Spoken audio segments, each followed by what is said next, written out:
técnica cuenta con una licenciatura en educación.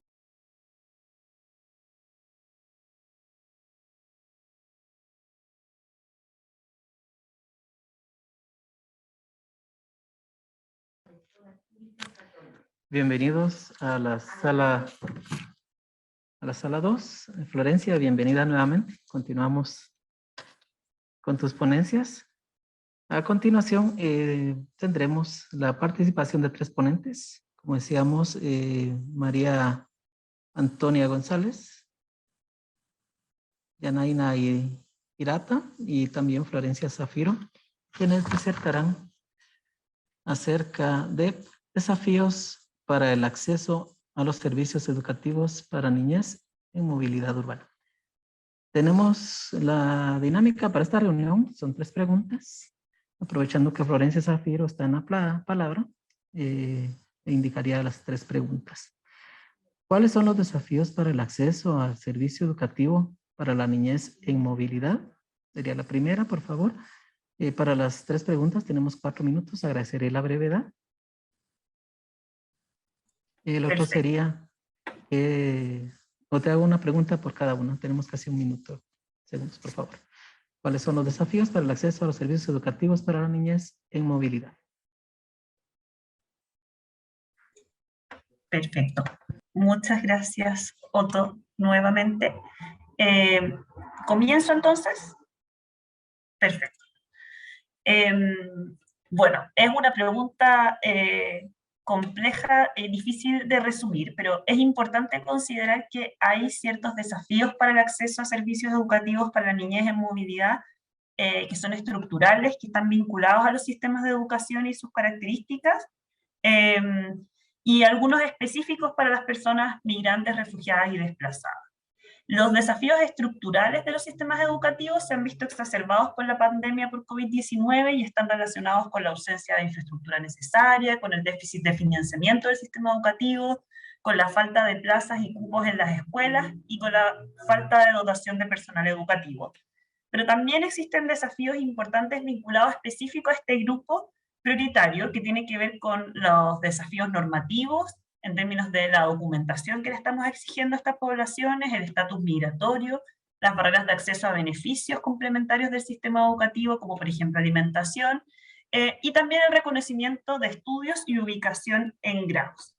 Sin embargo, es importante considerar que aquellos desafíos que impiden la realización del derecho a la educación de esta población no solo tienen que ver con su acceso a la educación, ya que los movimientos contemporáneos, que son multifronteras y prolongados en el tiempo, evidencian también importantes desafíos en materia de inclusión educativa y con ello de permanencia y culminación de estudios. Por nombrar algunos, estos desafíos están vinculados a problemas relacionados con tensiones culturales que se ven en la escuela cuando llega población en situación de movilidad, con dificultades en el trabajo pedagógico, con falta de oportunidades en materia de alfabetización, educación permanente, con barreras de idioma, con marcos curriculares rígidos e irrelevantes, con discriminación y xenofobia, con daño socioemocional, con capacidades y condiciones laborales de los docentes y con factores de riesgo y protección. Vamos con la segunda. Sí, con la segunda. Sería desde su organización, ¿qué es lo que se está trabajando? Perfecto. Desde la UNESCO, que es el organismo especializado de Naciones Unidas con un mandato en la educación desde la perspectiva del aprendizaje permanente, desde el año 2015 se ha estado trabajando como principal coordinador del ODS 4, con la tarea de coordinar los esfuerzos de la comunidad educativa internacional al tiempo de realizar un seguimiento del progreso de la Agenda de Educación 2030. Este mandato nos ha permitido enfocarnos en distintas cosas. En primer lugar, en el fortalecimiento de la coordinación regional entre países. Hoy día desde la UNESCO contamos con un grupo de trabajo de ministerios de educación denominado Grupo de Trabajo, Educación y Movilidad Humana. También nos ha permitido centrarnos en el apoyo a los estados de la región para fortalecer sus sistemas nacionales de educación a través de mejor evidencia y disponibilidad de información sobre las personas en situación de movilidad y sobre los marcos normativos aún vigentes que permiten la toma de decisiones oportunas y basadas en los derechos humanos, trabajando para el desarrollo de sistemas educativos más resilientes y con enfoque en la preparación Y en tercer lugar, nos ha permitido también desarrollar lineamientos sobre inclusión educativa. Como decía antes, no solo focalizarnos en el acceso, sino que también en la inclusión, en temas centrales para la garantía del derecho a la educación de la población desplazada, como es la planificación educativa sensible a la crisis, entornos educativos y sociales inclusivos, interculturalidad, género y educación socioemocional. Gracias. La tercera pregunta sería, ¿cuáles son las recomendaciones para dar respuesta a estos desafíos? Muchas gracias. A ver, en primer lugar, yo diría que una recomendación sería tener un enfoque que vaya más allá de la población en situación de movilidad.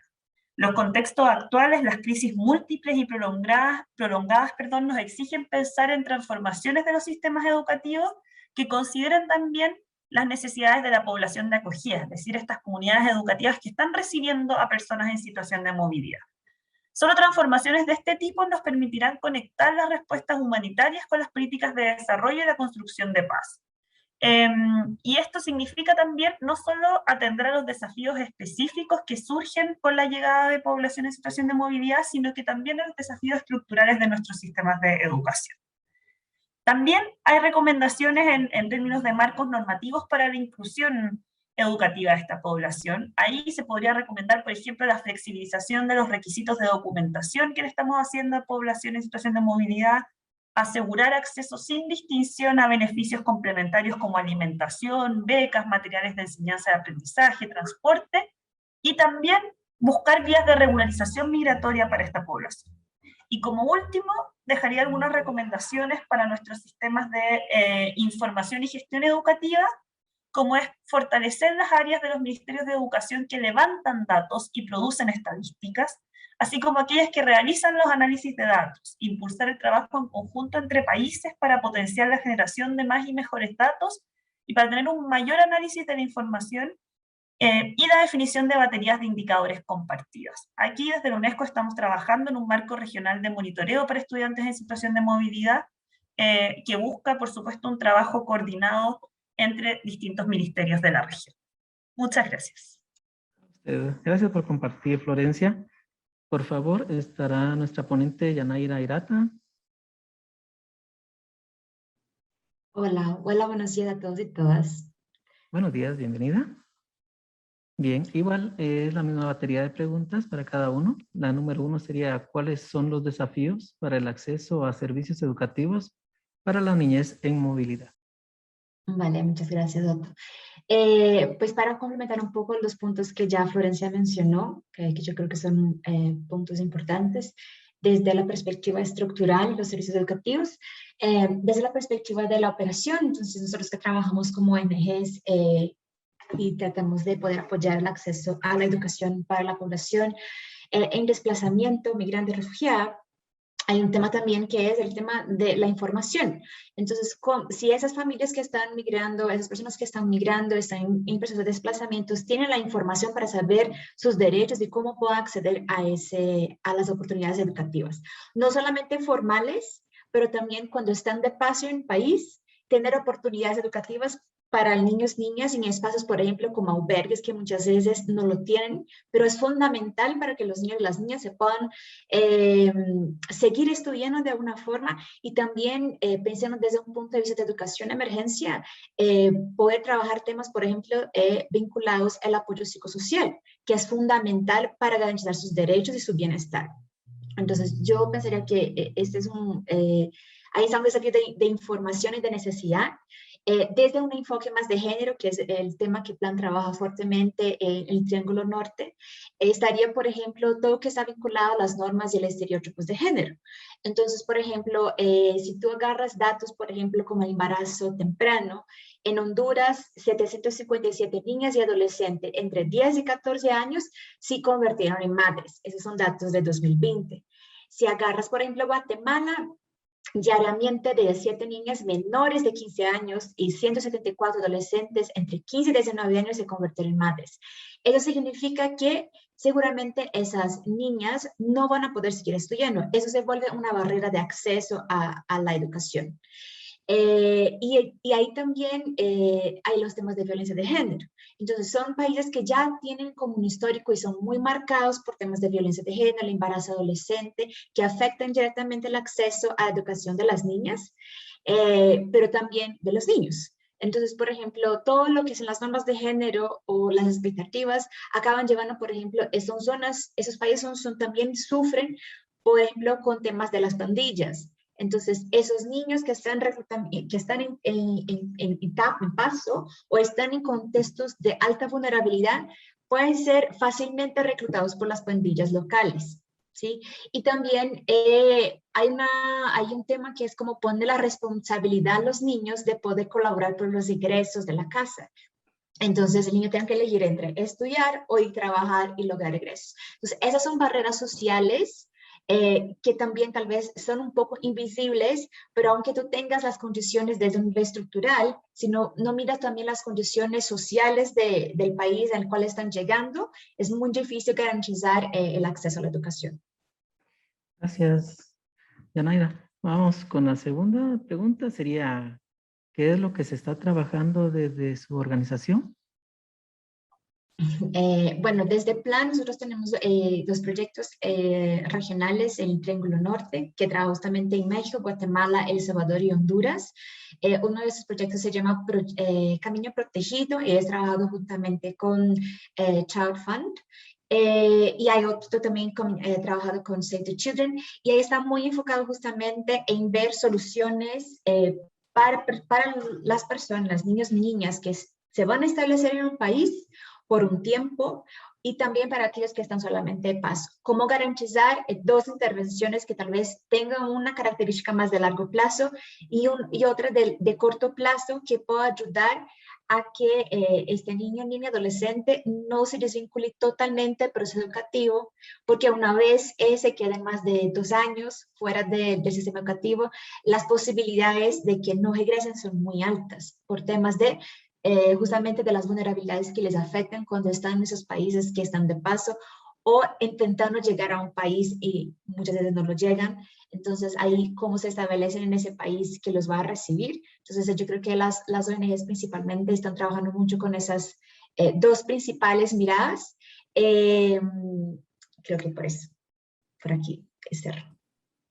Muy bien, gracias.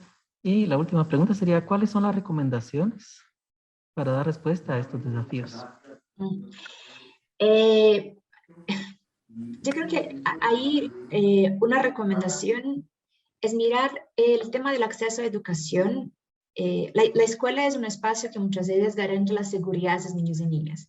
Al estar en la escuela, se disminuyen los riesgos, por ejemplo, de protección que están expuestos cuando están en calle, trabajando o haciendo cualquier otra actividad fuera de la escuela. Entonces, la escuela es un espacio protector y para garantizar que ellos puedan acceder a ese espacio protector, hay un tema de política pública estructural, pero también hay un tema social. Entonces, cómo las familias ven la importancia de la educación, las barreras, por ejemplo, económicas. Entonces, si yo soy un adolescente y tengo que colaborar con los ingresos de mi casa, tengo que elegir entre estudiar y trabajar. Si no tengo oportunidades flexibles de educación, se torna inaccesible la educación. Entonces, pensar en modelos educativos también formales y no formales que permitan a esos niños, niñas, adolescentes seguir estudiando y no tener que elegir entre uno y el otro, porque la realidad en el terreno es que muchas veces tienen que elegir.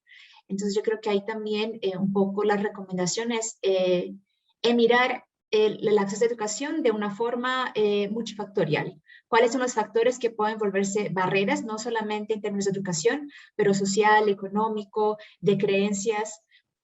Entonces yo creo que por ahí deberían ir un poco más de las intervenciones a nivel territorial. Gracias, Yanaira. Bien, agradecemos su participación. Por favor, solicitamos a María Antonia González. Hola, ¿qué tal? Muy buenos días. Muy buenos días. Un saludo para todos y todas. Gracias a mis colegas Florencia y Yana. Creo que ellas ya dieron una visión bastante amplia de lo que lo que implican las barreras para la población en movilidad. No sé si podemos pasar a la siguiente. Yo me he hecho una presentación, perdón, para poder ir y además no duplicar. Daría unos avisos así brevísimos. Tenemos 4 minutos para la exposición, ¿verdad? Y adelante. Claro que sí. Bueno, pues si me puede, tenía preparado la contextualización de red. Nosotros básicamente trabajamos en el marco de nuestra misión en proveer el acceso educativo a la población en movilidad, cerrando las brechas que tenemos dentro de las diferentes crisis y situaciones de emergencia. Y básicamente utilizamos la educación como una herramienta de protección, inclusión y una transformación y como un motor de desarrollo para el desarrollo de las comunidades, ¿no? Si podemos pasar a la siguiente, por favor. Pues ahí, respecto a las barreras de acceso, hay que cliquear, por eso pedía poderla tener ahí. Hemos identificado pues como seis barreras. Tiene que ver, por un lado, ya lo han comentado tanto Yana como Florencia. Intento resumir para poder también tener como una visión amplia de lo que nosotros hemos visto en territorio y lo que trabajamos a nivel de la región. Y evidentemente los sistemas de información e identificación son fundamentales. Hay una falta de servicios de información para la población que llega a las fronteras y a cada país, de entender cuál es su derecho a la educación en esos países y cómo además puede acceder a estos procesos de acceso al sistema educativo. Por tanto, eso es una barrera bastante importante. La población que llega y se desplaza a la región a través de las diferentes rutas migratorias definitivamente no conoce ni sus derechos ni los procesos como tal. Tampoco existen en los países sistemas de identificación y rastreo, ¿no? Para poder trabajar justamente en focalizar la población que se encuentra fuera del sistema educativo. Y esto es otro tema que también es una brecha importante que no nos deja ver cuántos niños, niñas y adolescentes están fuera del sistema. Los marcos legislativos y normativos, creo que se ha dicho, básicamente la falta de documentación de las familias, la falta de un estatus migratorio regular y también la falta de educación, la falta de documentación educativa de otros países, que supone otra barrera. Respecto a los servicios para el proceso de acceso al sistema educativo, en muchos países, cuando no se tiene documentación, lo que se trabaja pues, es a través de pruebas de ubicación al sistema educativo, y en ese sentido pues es una barrera importante que no estén contextualizadas esas pruebas, y por tanto tenemos un problema importante para que los alumnos superen esas pruebas y además lo hagan en el nivel académico que les correspondería, ¿no? También hay una falta de servicios especializados de nivelación y refuerzo escolar. Este es otro tema también que estamos viendo que supone una barrera para el acceso y la permanencia. Tampoco hay una oferta educativa que esté pues centrada en la población en movilidad. Eso también es otra de las barreras que nos encontramos. Y también cuando la población accede a estos cupos, dada su propia movilidad, no está cerca de su lugar de residencia y también supone una barrera. Las barreras económicas igualmente, perdón. María Antonia, perdón, solo me acaban de informar si tienes más minutos. Tenemos 12 minutos aún para que expongas, para que no lo hagas tan deprisa, y está muy interesante. Ah, vale, gracias. Perfecto, gracias. Ya me empezaba a agobiar por un poco todo lo que tengo ahí. De todas formas, muchas gracias, Soto. Intento avanzar. Respecto a las barreras económicas, sabemos que para acceder a la escuela, aunque tengamos una escuela universal y gratuita, un acceso a la educación universal y gratuito, tenemos ciertos costos que la población en movilidad no puede asumir. Y por tanto, destacamos dos: las barreras económicas para el kit educativo, para el uniforme, para el transporte, para las colaciones. Todo eso supone una barrera enorme para la población en movilidad y, por tanto, es algo que nos encontramos de manera recurrente, ¿no? Una nueva barrera que ha surgido por COVID-19 y que no solamente lo ha sufrido la población en movilidad, pero sin duda ha sido la más perjudicada, ha sido la brecha digital para acceder a la educación virtual por carecer de dispositivos electrónicos y conectividad, y sin duda también eso es una barrera que nos hemos encontrado. Respecto a la respuesta educativa, ¿cómo responde el sistema educativo a la población, a dar servicio para que puedan ingresar al sistema educativo la población en movilidad? Pues hay poca sensibilización, nos encontramos con muy poca sensibilización de funcionarios, de distritos escolares, quien debe dar la primera respuesta a la población en movilidad urbana, y no conocen muy bien a veces los procesos de inclusión educativa, y existe también cierta falta de sensibilidad respecto al derecho de la población en movilidad para acceder al sistema educativo. Por tanto, eso tiene que ver muchas veces pues, con conductas discriminatorias que definitivamente, aunque la legislación sí permite entrar al sistema educativo, pues definitivamente quienes están en primera línea de respuesta no tienen la suficiente información y sensibilización. Otro tema que nos encontramos muchísimo a lo largo también de la región es el desconocimiento de los funcionarios sobre la aplicación del convenio del Esbello. Parece una cosa que pues podría decirse esto lo conocemos todo el mundo, pues no, finalmente se desconoce y se desconoce también cómo aplicar estas tablas de equivalencia. Y por último, respecto al tema de las barreras, tendríamos también la propia situación de las familias en movilidad. Las familias en movilidad efectivamente tienen una incertidumbre sobre su permanencia y eso impide un establecimiento, una decisión de establecerse específicamente en algún territorio y por tanto muchas veces la educación no se plantea como una prioridad de la familia, ¿no? También ya se había resaltado por parte de las colegas en el tema del trabajo infantil. Esta es otra barrera que tienen las familias por la situación de vulnerabilidad tan grande que tienen y esta pandemia también ha agudizado el trabajo infantil y por tanto que muchos niños, niñas y adolescentes no hayan ingresado o hayan desertado. Los roles de género, esto lo destacaba también Yana, hacen muchas veces que las niñas y adolescentes no estudien y sus familias no prioricen este derecho versus los roles de género que tienen que tener en el hogar, ¿no? Por otro lado, la discriminación y xenofobia que suben los propios migrantes y refugiados también desincentiva la escolarización por parte de las familias, de incluir a sus hijos en el sistema o una vez que estén dentro permanezcan. Y también las discapacidades y falta de respuestas educativas adaptadas a esas necesidades. Esto sería, en resumen, las barreras de acceso que nosotros identificamos para la población migrante y refugiada. ¿Continúo? Sí, por favor. Perfecto, si puede continuar entonces con la siguiente. Bueno, esto también lo comentaban anteriormente, pero sí hacer un paso muy rápido. Claro, evidentemente, concebir solo el acceso a la educación como el hecho de ingresar al sistema educativo nos queda un poco corto respecto a cuáles son las necesidades que tiene cualquier niño, niña y adolescente, específicamente cuando hablamos de la población en movilidad. Por tanto, la inclusión educativa la entendemos como un proceso, eso es importante también destacarlo cuando hablamos del derecho de la educación y las barreras de la población en movilidad y, por tanto, debemos buscar la presencia y la participación y el éxito de todos los estudiantes, identificar claramente las barreras, creo que este es un gran ejercicio que estamos haciendo, y pensar cómo los grupos de mayor riesgo a nivel de marginalización, exclusión o fracaso escolar deben ser atendidos también de una manera priorizada y focalizada. Por tanto, los ejes de la inclusión educativa, bajo la perspectiva también de red y el trabajo que hacemos, tienen que ver con el acceso,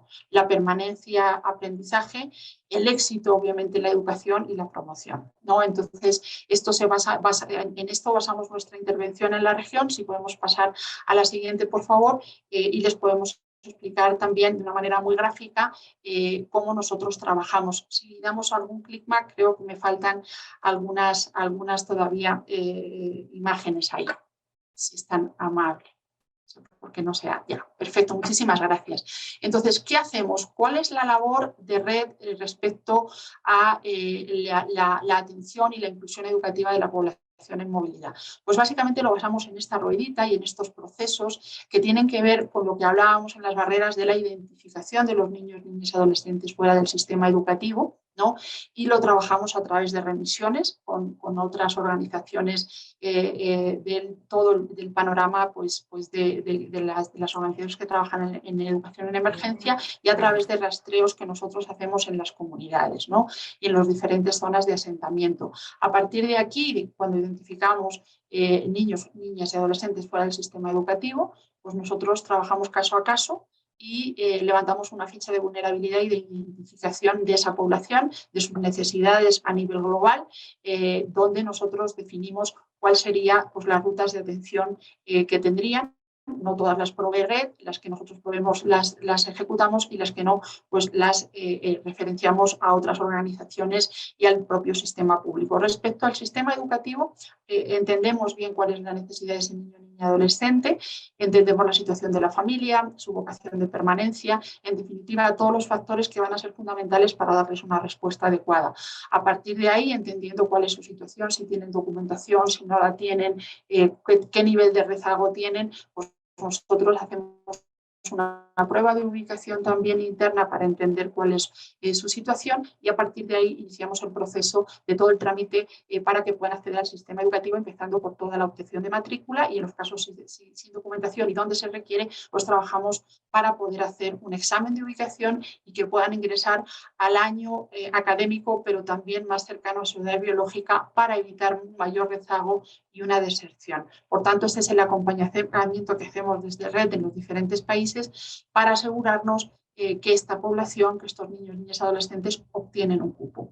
Evidentemente, una de las barreras identificadas es las barreras económicas para tener un kit, para tener todo lo que se requiere para el ingreso al sistema educativo y, por tanto, también es parte de nuestra respuesta la entrega de estos kits y la entrega especialmente durante la pandemia y todavía en estos sistemas híbridos que vamos a tener por delante, pues intentar también reducir al máximo esta brecha digital con la entrega de dispositivos y de Internet.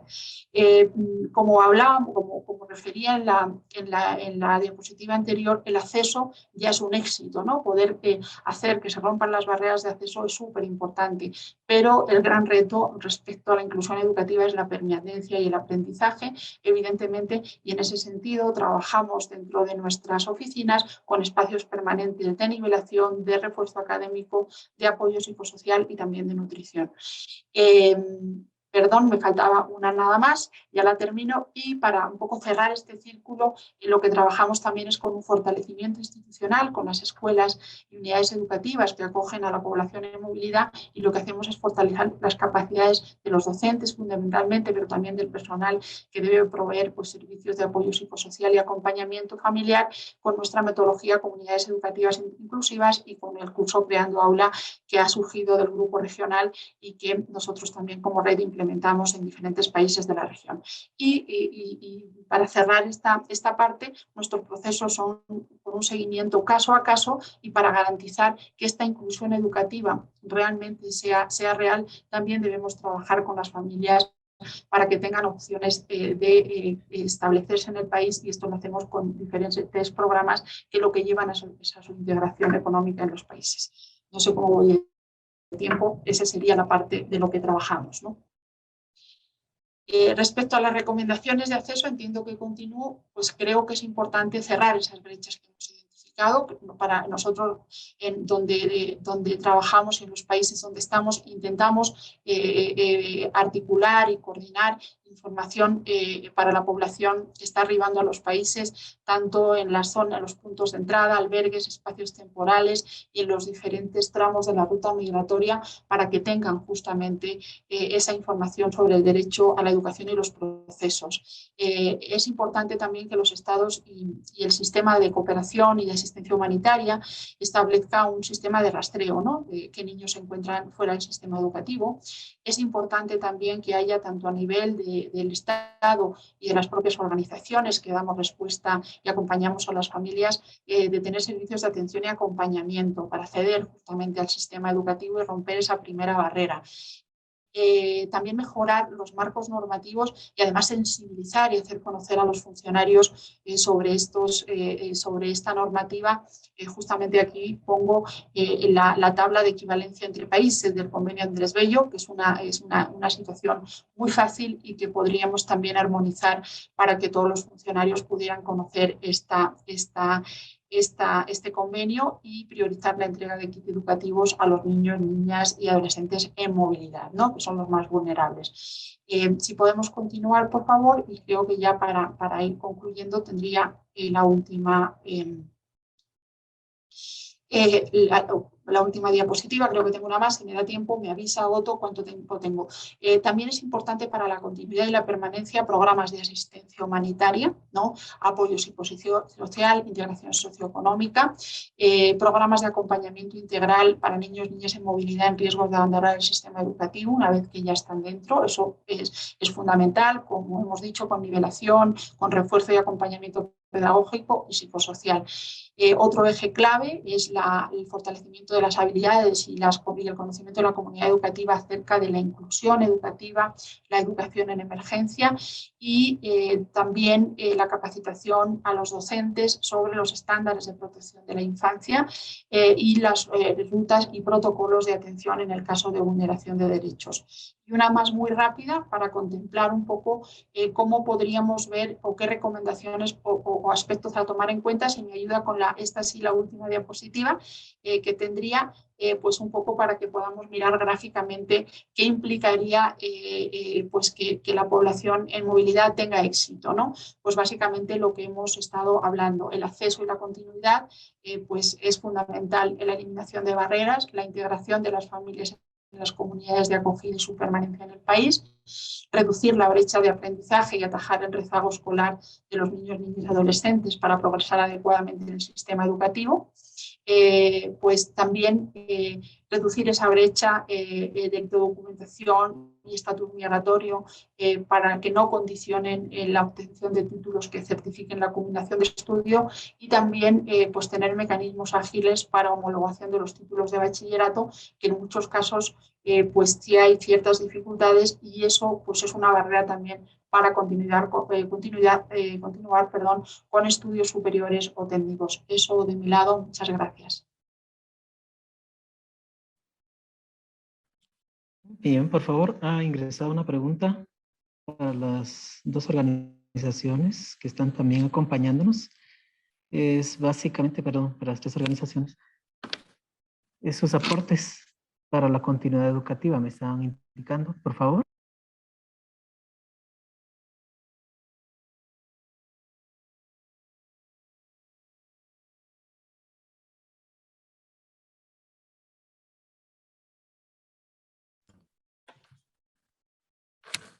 Disculpa, Otto, ¿nos podrías repetir la pregunta? Que no Sí, queda muy por clara. favor, por favor. La pregunta era básicamente cuáles son los principales aportes que han brindado desde sus organizaciones para la continuidad educativa. Gracias. Perfecto. ¿Puedo iniciar? Por favor. Gracias. A ver, tanto como para la continuidad educativa, como para asegurar entornos seguros también, que generan que los estudiantes de movilidad se mantengan en el sistema. Desde UNESCO hemos hecho, yo diría, principalmente dos cosas. Uno, apoyar a los países en el fortalecimiento de capacidades, por ejemplo, para mejorar las pruebas de ubicación. Ahí el grupo de trabajo que tenemos con 7 ministerios de la región ha sido clave. Ahí hemos brindado también un espacio, por ejemplo, para que los ministerios trabajen en conjunto y muestren de manera conjunta cuáles han sido las distintas iniciativas que han ido tomando también para asegurar la continuidad educativa en los tiempos de pandemia, ¿no es cierto? Hemos visto un desafío importante para brindar, por ejemplo, educación a distancia, para asegurar que la población en movilidad tenga acceso también a dispositivos tecnológicos, para diversificar las formas de brindar educación.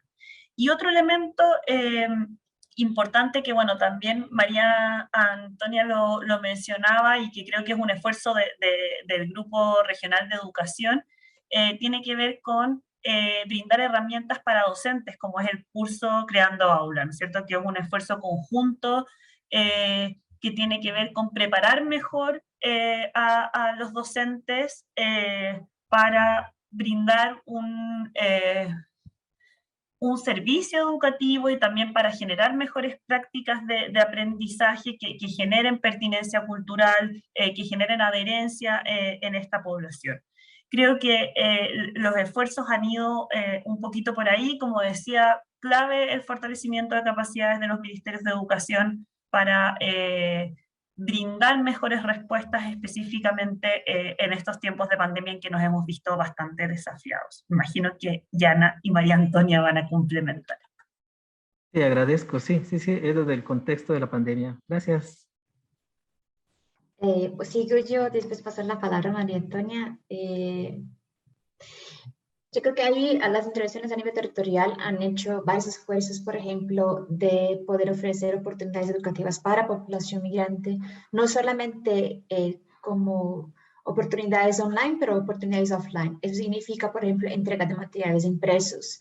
Desafortunadamente, en muchos de los países en que trabajamos que tienen alta vulnerabilidad, la realidad de tener como una formación en línea a través de llamadas de Zoom, de plataformas, muchas veces es compleja, depende del contexto urbano, hasta en el urbano, qué tan alejado está también, y el contexto rural, pero yo creo que las organizaciones han tratado de pensar en distintas formas de llegar a la población, tanto como les comentaba, con estrategias online, y ahí hay que pensar toda la financiación de datos, de los insumos, recursos necesarios para poder hacer accesible esas oportunidades, pero también considerando que en algunos contextos tendremos que contar con programas de radio, televisión, que son lo más accesible para esa población. Los estudios también muestran durante la pandemia, y ahí creo que es importante empezar a revisar lo que hemos hecho, es que aunque tengamos acceso, por ejemplo, a recursos que sean radio, TV, que traigan material, el acompañamiento que hacía a través de llamadas, por ejemplo, muchas de las organizaciones han hecho un esfuerzo de hacer un acompañamiento pedagógico a través de llamadas, es fundamental porque es lo que más extrañan los niños y las niñas, ese acompañamiento. Nosotros hicimos un proyecto justamente con Red en el contexto sudamericano de migración, y una de las cosas que me impresionó bastante es cuando hablamos con los niños sobre qué más les gustó de la intervención, justamente es tener a alguien para hablar, que me escuche, ¿sí? Que pueda sacar mis dudas. Y yo creo que ahí está también mostrando la importancia de la relación humana en el contexto educativo, principalmente en un contexto de crisis. Entonces yo creo que por ahí hago un resumen, pero seguramente María Antonia me va a complementar un poco ahí lo que acabamos de mencionar. Sí, por Sí, favor. muchas gracias, Yana y Sí. Florencia. Sí, yo creo que destacar este trabajo integrado que tenemos que hacer en la comunidad educativa y evidentemente entre lo que es las unidades educativas, en los ministerios de educación y obviamente las familias en movilidad. Creo que ese match es súper importante y trabajar de manera articulada y coordinada es fundamental, y en el rol que tenemos las organizaciones también que trabajamos en educación en emergencia, buscamos pues acompañar a los ministerios y darles ese también fortalecimiento y dentro del marco de nuestras competencias y nuestros roles complementarios, ¿no? Respecto a lo que decía Yana, es fundamental, y eso lo hemos vivido especialmente durante la pandemia. Antes de la pandemia, nosotros como Red tenemos centros donde atendemos directamente a la población, donde tenemos clases de nivelación, en definitiva son espacios abiertos para que la población llegue y tenga todo su proceso de acompañamiento y nivelación y refuerzo. Claro, la pandemia nos puso en un gran reto a todos, a las escuelas, pero también a las organizaciones que estábamos ahí apoyando esta inclusión. Y por tanto, y lo que comentaba Yana de este proyecto que hemos tenido a nivel regional, pues fue muy interesante también y fue un gran reto para las organizaciones, porque tuvimos que pasar también de esa presencialidad y de ese trabajo diario, ¿no? Y de estar muy cerca todo el día de las familias, de los niños y de ese contexto cercano, a buscar mecanismos atendiendo a las grandes brechas que tiene la población en movilidad, que hemos rescatado ya y hemos comentado ampliamente. Por tanto, tuvimos que hacer este ajuste, evidentemente, para poder comunicarnos con ellos. Tuvimos que darles las herramientas, es decir, dispositivos, darles obviamente acceso a Internet, y a partir de ahí nosotros especialmente generamos unos espacios de nivelación virtuales, ¿no? Con socios, con universidades, con diferentes pues mecanismos, y la población en definitiva pues se insertó en estos espacios y a veces accedían más a estos espacios, ¿no?, de acompañamiento que a las propias escuelas, también por los limitantes que existían en los diferentes países y en las unidades educativas, y los mismos docentes que a veces carecían hasta de medios para poder estar en clases virtuales. Entonces, eso también destacar lo que decía Yana, cuando nos preguntamos en todos estos procesos a los niños, a las niñas, adolescentes y a las propias familias, pues ¿qué destacarían de estas respuestas a nivel de educación y de inclusión educativa? Es la proximidad, ¿no? Es no sentirse solos, es no sentirse fuera de una comunidad educativa, y creemos pues que por ahí está la clave, ¿no? Y evidentemente es necesario seguir ahora prestando mucha atención a estos modelos híbridos, que cada país va a tener los suyos, volvemos, luego tenemos contagios, cerramos. Entonces, es muy importante la apertura de las escuelas, y eso es lo que llevamos pues pidiendo y abogando para que se haga, obviamente en condiciones seguras, pero no debemos olvidar que tenemos a niños, niñas, adolescentes, migrantes y refugiados que siguen teniendo muchas brechas, que han generado unos vacíos de aprendizaje enormes, que tenemos unos riesgos de protección y de deserción escolar importantísimos, y que por tanto tenemos que seguir poniendo el foco en trabajar en muchas respuestas juntas, integradas, y evidentemente, como hablamos, ese caso a caso, casa a casa, y tener como muy identificada la población, y apoyar también a los docentes para que puedan hacer este seguimiento y acompañamiento y detectar estos casos de deserción. Así que básicamente ese sería un poco también nuestro aporte a qué hemos hecho, y evidentemente también en qué debemos seguir prestando mucha atención. Una última consulta, por favor. Tenemos 2 minutos para cada participante. La consulta es, con todos los medios, ustedes ya lo han indicado, ¿verdad? Desde la virtualidad, desde los más media que están funcionando, ¿cómo se pueden alcanzar o cómo podemos lograr el aprendizaje significativo y el éxito académico, por favor? Gracias, Otto.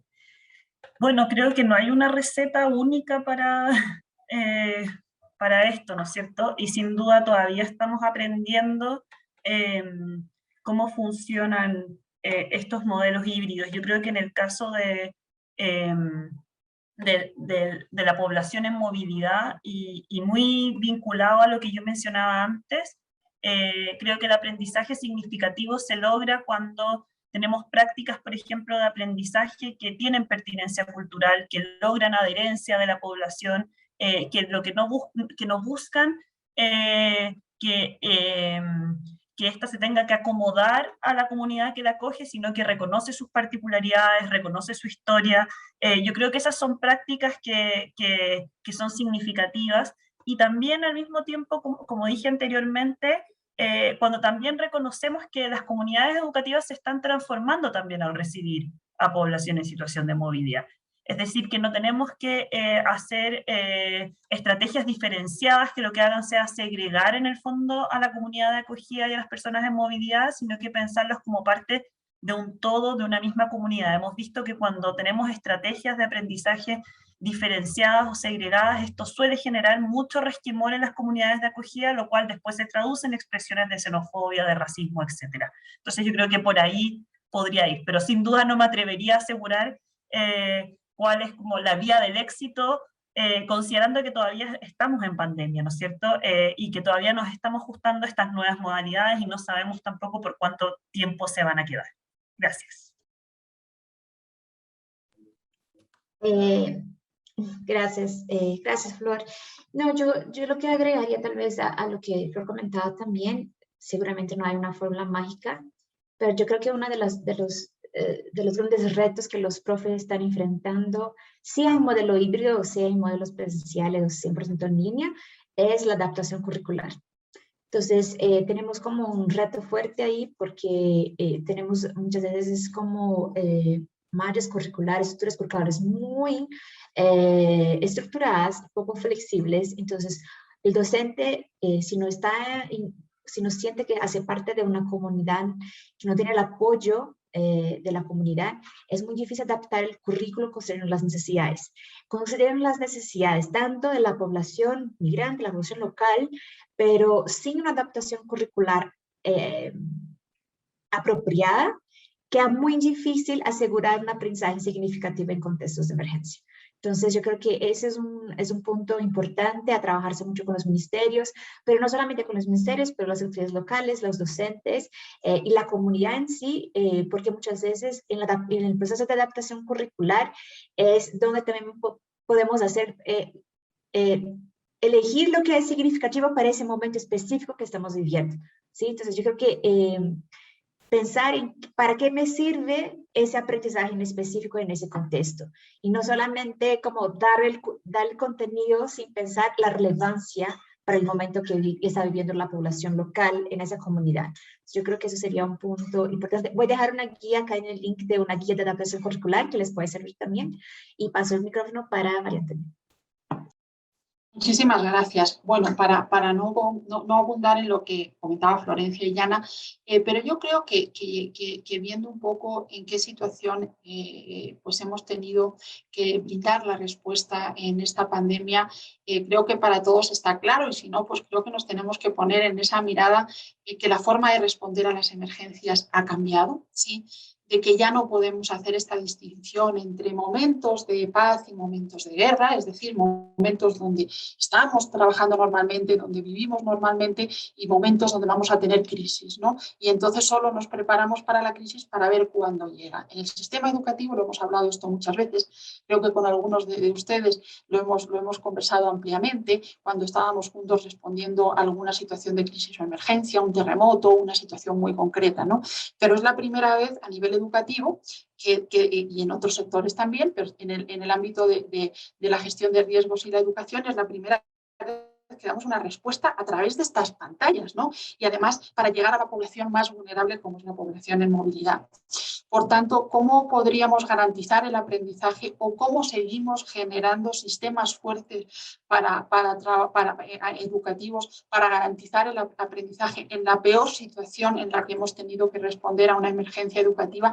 Pues evidentemente es ya cambiando el paradigma, ¿no? Y cambiando este modelo ha venido para quedarse y ya no podemos decir, bueno, vamos a ir preparando la currícula y la adaptación curricular para cuando tengamos una emergencia, ¿verdad? Ahora ya sabemos que es el contexto en el que vamos a tener que seguir trabajando y además vamos a tener que responder a crisis múltiples, ¿no? Y esto evidentemente implica dar un músculo no solamente a los ministerios, sino también a los que deben ejercer la educación y los que tienen el rol principal de ejercerla en el día a día, que son los docentes. Y es un músculo que implica no solamente el conocimiento de educación en emergencia y todas las competencias para poder hacer la adaptación curricular, sino que eso ya sea parte del día a día, esa inclusión educativa donde tenemos un montón de amenazas, de riesgos, de población cada vez más vulnerable y evidentemente donde las crisis migratorias, en este caso en nuestra región y en Centroamérica, no van a parar. Y por tanto debemos seguir ejercitando ese músculo y darle a quien tienen que desarrollar justamente esa labor las mayores competencias, el mayor acompañamiento y las mayores fortalezas y las mejores condiciones para lo que lo puedan hacer. Y evidentemente pues tener muy fuertes los sistemas también preparados para la población que venga desplazada y en movilidad humana para poder garantizar que lo que estamos generando en el sistema educativo son aprendizajes adaptados a este nuevo paradigma que estamos viviendo y que creo que ya no debe quedar en duda a nadie de que no vamos a retornar a una normalidad anterior, sino que debemos adaptarnos a este contexto que tenemos por delante, ¿no? Gracias, María Antonia. Gracias, Yana. Gracias, Florencia. Ha sido un gusto compartir con ustedes. Creo que vamos a la sala principal. Feliz día. Muchas gracias. Gracias. Gracias.